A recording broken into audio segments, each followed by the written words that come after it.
This week, you're going to be creating a set of mock-up Photoshop files for a variety of different objects and textures.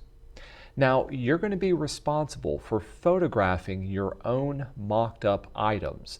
And there's a variety of things that I'm going to be looking for, mostly from different objects that you can find around the house or readily available. So in this video, I want to step you through my thought process of how I would set these up. You're going to be creating 6 different mock-ups. The first 2 is a person holding a poster and a poster hanging on the wall or by other means. So it doesn't have to be on the wall, it could be someplace else.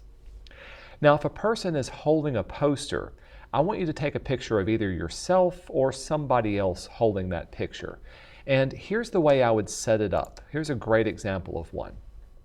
So in this case, the person is holding the poster. It's nice and it's large and I can see it flat on. You don't have to show your face, but the fact that I can see them holding it with their hands adds to the realism of this entire design.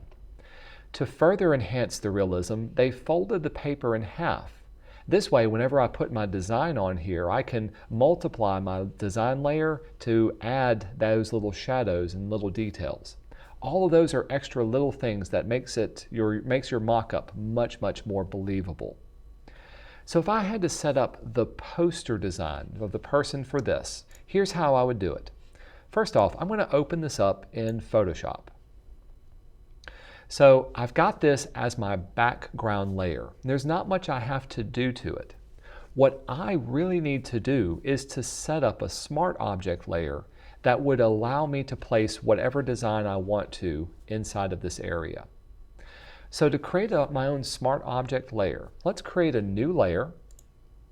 And inside of this layer, let's create a simple squared off area that I can use as the starting point. So to do this, there's a couple of different ways you can make a square. What I like to do is just go down to my rectangle tool. Then we can go up to the rectangle options. And since I have my own layer, I'm just going to choose pixels as the type of rectangle I want. Next, we can set our mode to normal and high opacity. And you can change your fill color to be something nice and noticeable. For me, I like to use a bright red or a bright blue. Now I can click and drag and create a rectangle that's the same size and covers the entire area. I've actually made this slightly bigger simply because that will allow me to quickly and easily fill out the entire area that I'm working on. The next thing you need to do, as soon as you've got your squared off area selected, convert it to a smart object. So before we do any kind of transformations, go to that layer, choose Convert to Smart Object, and this will give us our new smart object. We can now rename this our Mockup layer. From here, do any kind of edits that are necessary to place your design on here. So in other words, if I wanted to be able to see this, I can change my blending mode to multiply. So now I can see those shadows that are on there. And also, I need to be able to create a layer mask that gets rid of the area around the fingers. I also could go through and clean up the edges with my layer mask too. So with this layer selected, I'm going to make a new layer mask down here at the bottom, then go over and grab my paintbrush tool, set my foreground color to be black, and we'll need to adjust our paintbrush and opacity and everything so that I can easily and quickly fill in and paint black to clean up the edges. For instance, let's zoom in on the little fingers that are here. I'll make my brush a little bit smaller, and wherever I paint black, it's going to reveal the area that I want to keep. In this case, I just want to show the fingers. And if I make a mistake and I go too far out, like this doesn't obviously look very good, I can always swap my foreground color back to white, make my brush a little bit smaller, and then go back in and clean up along the edges of my design.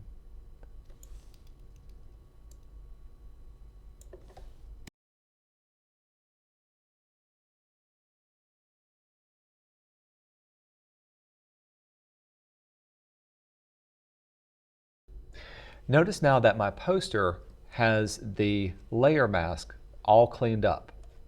The next thing I can do is open up my Smart Object, and I can test it out by placing a design within this area.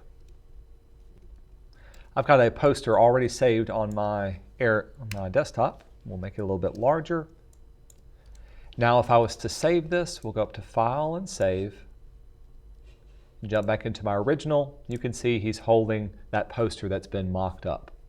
Now for your designs, it does not have to have a design inside of this area. As a matter of fact, the best thing to do is to go into your Smart Object layer and then maybe call it Place Design Here. That way you can give some instructions on what to do. You can save this up now as a Photoshop file. So File and Save As. Do make sure Photoshop is selected, and you can call it Holding Poster or Poster Design, whatever is most descriptive of what kind of design this is. Going back to our instructions, so you'll do the same thing for a person holding a poster and then do one of a poster hanging on a wall.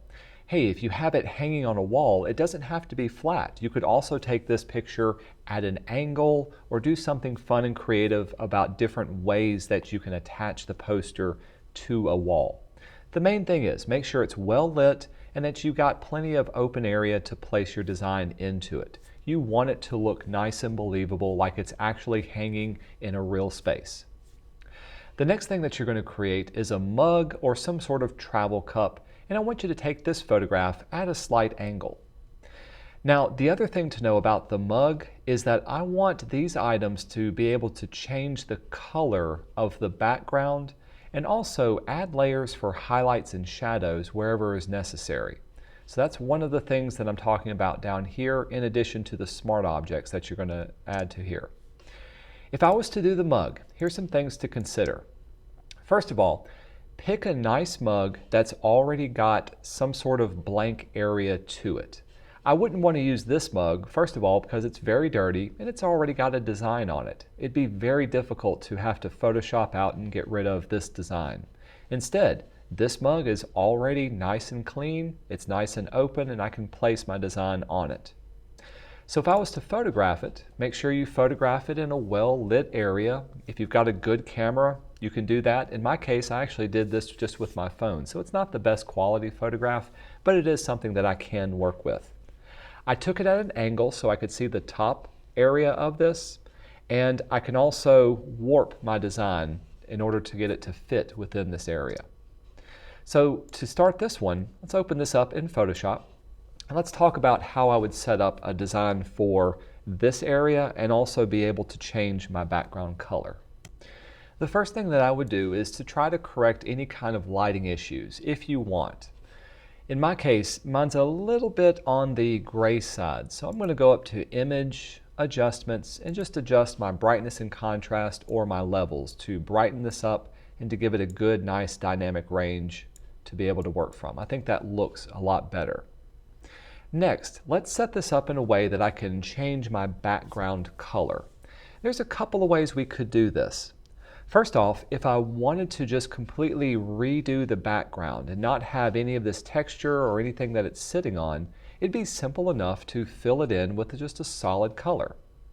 So to do this, I'm going to go up to Image, go up to Layer, down to my New Fill layer, and let's do a solid color fill. We'll say OK to that.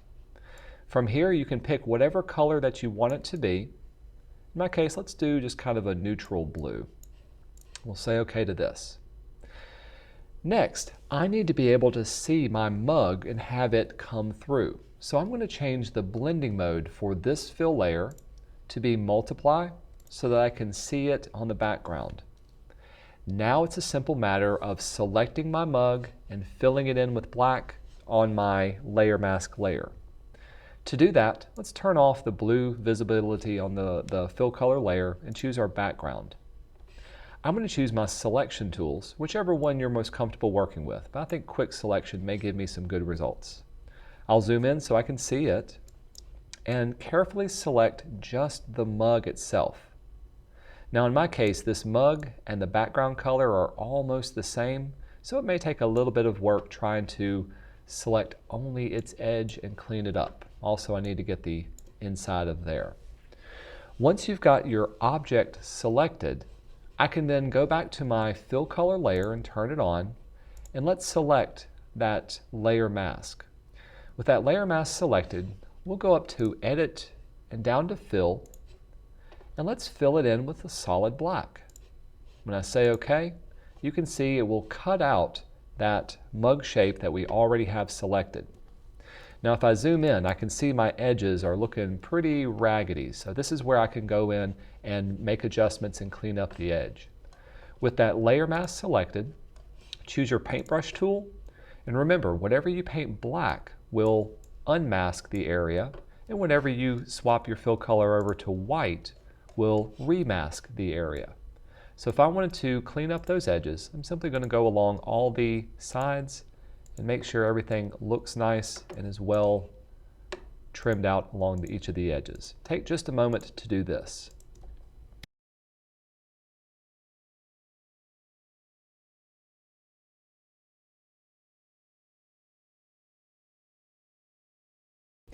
With that finished, now I can change the color of my background to be whatever I want it to be by simply double-clicking on the fill color icon and changing it to whatever new color suits my taste. Now let's deal with the artwork. Just as we've done before, let's create a new layer, and inside of this layer, we'll choose our rectangle tool, make sure it's set to pixels and 100% opacity, and you can give it a color that will be nice and easy to work with and stand out. In my case, I'm simply going to draw a rectangle or a square. In my case, maybe I'll make it a squared off area. I'm simply kind of eyeballing the area I think it should be. From here, once you've got your square created, make sure to turn that layer into a smart object first. Then you can rename it Mockup. Now we can go in and do whatever edits are necessary to warp it to this area. So to make it curved along the edges, we'll go up to Edit, Transform, and Warp. Can then click on the little Bezier handles and drag them down. Click these down here and drag them up. And if necessary, I can bring in these edges too.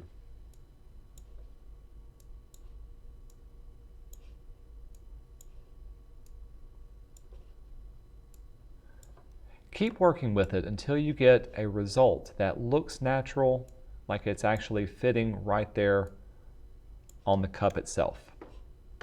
Once it's been transformed, again, you can change your blending mode to multiply in order to burn it in or place it on top of your mug.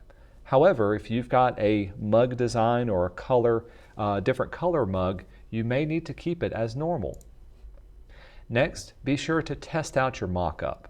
So let's double click on the smart object. You should see your design as a solid flat design. You can then place some artwork inside of it and scale it up. You can even get rid of your background.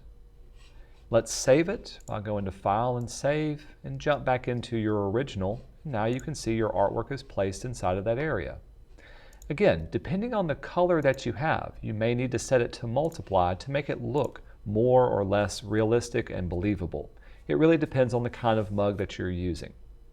The other options that you could do would be to, let's say if I wanted to get rid of just the white, is open up my blend option modes and tell it to blend if this layer has any white by pulling this layer in and adjusting that as well. It'll give you roughly the same kind of results that you're looking for. The final thing we could do for the background is to add some shadows, highlights, and other kind of lighting system. For instance, let's say I didn't want to see all this texture that's behind here.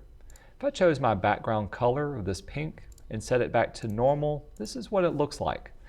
It's not bad, but it looks very, very flat, and I want something that's nice and looks like the cup is actually sitting here. So in this case, I'm going to create one more layer that's underneath my mock-up, and I'm going to drag it on top of my background color. We're going to call this our shadows. Shadows, ha ha ha. Make sure there's an H in there. And from here, I can add shadows by grabbing my paintbrush tool, making it a good bit larger, and actually creating and painting on my own shadows on this area. I'll choose a nice dark gray.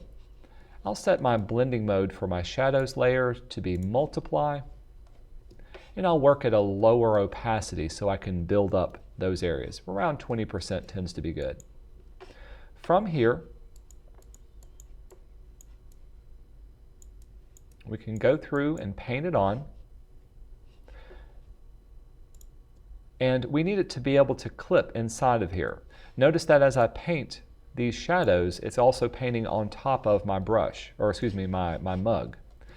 To get it to fit inside of just the color area, choose the area and choose Create Clipping Mask. And now that it's clipped, you can see it'll stay only inside of the background color. Again, dropping my opacity and painting on my own shadows to give it a sense of realism. This does take a little bit of practice to make sure it all looks good, but once you do it correctly, it'll make your mug look very, very realistic. If you find that it's not blending very well, you can always go up to Filter, down to Blur. You can do a Gaussian blur to blur it out until it gets the shape that you want. Now with that done, I can adjust the opacity and the color until it gets exactly the way I like it to be. Once I'm finished with this, I can also consider adding some shadows and highlights on top of my mockup. In this case, if I wanted to add a highlight going on front of this, I'll add a new layer on top of my mockup. We'll call this the highlight. We'll set this blending mode to be screen. And wherever I paint white, so grab your paintbrush tool, set your foreground color to be white. We can go through and paint on a white highlighted area. So in this case, we'll go just a bit in front there. You can see I'm doing a little bit more than is necessary, but that's okay. If I want it to only appear on my artwork, create a clipping mask in the highlight area. So with it selected, choose Create Clipping Mask, and it will stay inside of your masked area. From here, I can refine the opacity to make it look a little bit less intense, and I think that is looking pretty good for there. So again, once I'm finished, save this up as a Photoshop document. It's got all the layers. In this case, I'll call it my mug template. You don't have to have any artwork in it when you submit it, but I do recommend that you test it out because that's what I'm going to do for your designs. The next thing you're going to create is a computer and a phone screen. Now these can both be in the same photograph, or you can keep them separate if you want. And it can be either a laptop or a desktop computer. So whatever works best for you, whatever you're working on. But they both need to have the screen as what you're putting your design into. Now for this one, you really need to know the size of your screen. In my case, I found this as a photograph, so I didn't take this one, though I want you to take your own photographs. But when I set this up, I need to measure off the exact same size of the screens that I'm working on, simply because I want it to be the correct proportions for the artwork that I create. Also notice that I've got 3 different screens on here, so we'll create, in my case, 3 separate smart objects. But for yours, you only need to do the computer and a phone. So let's open this up in Photoshop. And the first thing we need to do is to create a rectangle that's a specific size. And in my case, I measured it out in pixels for the size of each of the different screens. So if I wanted to make a rectangle with a height and width specific to that, I could choose my rectangle tool. This time, with the tool selected, I'm not going to choose pixels. Instead, I'm going to keep it as a simple shape. The reason why is we want to be able to dial in exactly the shape that we want. I'll change my fill color up here to something that's nice and workable, and I don't need a stroke, so I'm going to set my stroke to be just 0, or you could set it to be none from there. So inside of my new layer, I've got my height and width already typed out, so I can click once in the middle.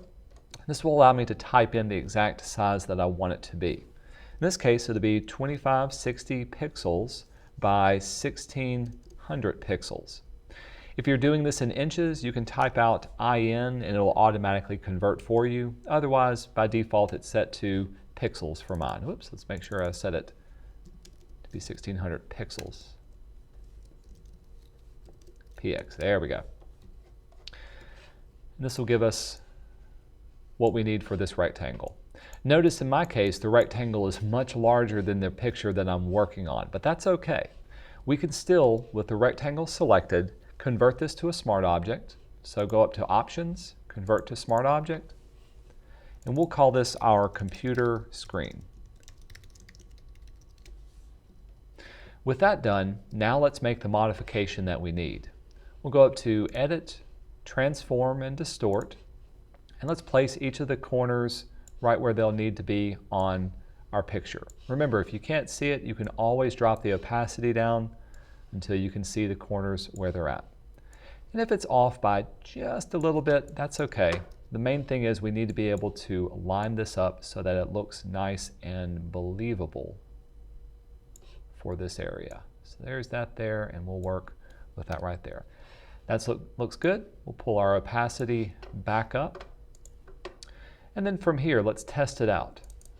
So I can double click on my smart object and it pulls it up to this screen. I've got a simple design that I can place inside of here, and we'll make it larger. And if necessary, I can remove the rectangle, but in this case, I think it works out pretty good. Again, we'll save it up, jump back into our original, and you can see now it's nice and mocked up inside of my screen. One thing I'm missing, however, is a nice overlay of a shine that's on the computer screen itself. So what I want to do is I want to create a simple little gradation of white on top of my screen. In order to do that, I'm going to go over to my gradient tool. With the gradient tool selected, I'm going to set it to be under basics, the foreground to transparent color. And I can set my foreground color to be white. I've also chosen this to be a simple linear gradient. So this first option is selected, and make sure you're working in normal at 100% opacity. With this done, I can create a new layer on top of my computer screen, and we'll call this the highlight. Then I can click and drag and create a nice little highlight cast on top of this.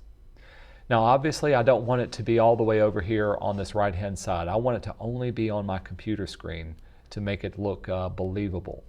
So with my highlight selected, let's choose this layer and make it a clipping mask to clip inside of my screen. It still doesn't look too believable, so let's change our blending mode to something like screen or even overlay, soft light. Maybe one of these would work out a little bit better than others. I kind of like, let's go with overlay. Or I can drop my opacity down and I can dial in the exact amount of shine that I want it to be. So if I set it to screen, that looks good with a lower opacity. This way it looks like it's fitting that nice little highlight that's coming from that edge. Let's do the same for the other screens. So I've got my computer screen. Let's make a new layer. This layer is going to be my phone screen. Again, grab your rectangle tool and make sure you're working in shape mode. Click once and type in the dimensions of whatever phone that you have. In my case, it's 640 by 1136. With this object now created, turn it into a smart object. Go up to the options, convert to smart object. Once it's converted to a smart object, then go in and do the necessary transformations to make it fit inside of your screen. Let's lower the opacity so I can see it.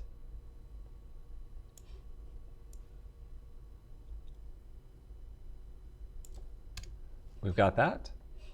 Bring my opacity back up, and let's place a design inside of it just to test it out.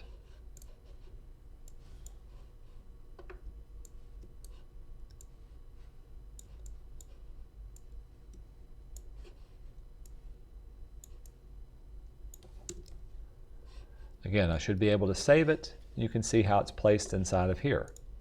Just like we've done with the other screen, let's make a highlight layer. So on top of it, we'll make a new layer. We'll call it my highlight. And I know I need to clip it inside of there, so I'll go ahead and make that a clipping one, and I'll even set it to be screen mode. I can now use my gradient tool, and I can click and drag and add a gradient highlight to that area and adjust the opacity or the gradient till it gets exactly what I want from here. So you'll repeat this process for any of the screens that you have. The final thing you may want to consider doing is grouping everything inside of their own folders. Since these two layers represent the phone screen, I can select them and put them inside of a folder, and we'll call this the phone, whoops, let's actually call it something correct. Phone mockup, and these two layers represent the computer, so I'll put those in a folder. I'll call these the computer mockup. Again, save this as a Photoshop file, and that's what you'll turn in to me for this design. Going back to our information. So you've got a person holding a poster and a poster on the wall. I want you to do some sort of mug or travel cup, a computer and a phone screen. Then I want you to choose any two items of your choice, as long as you can take a photograph of them.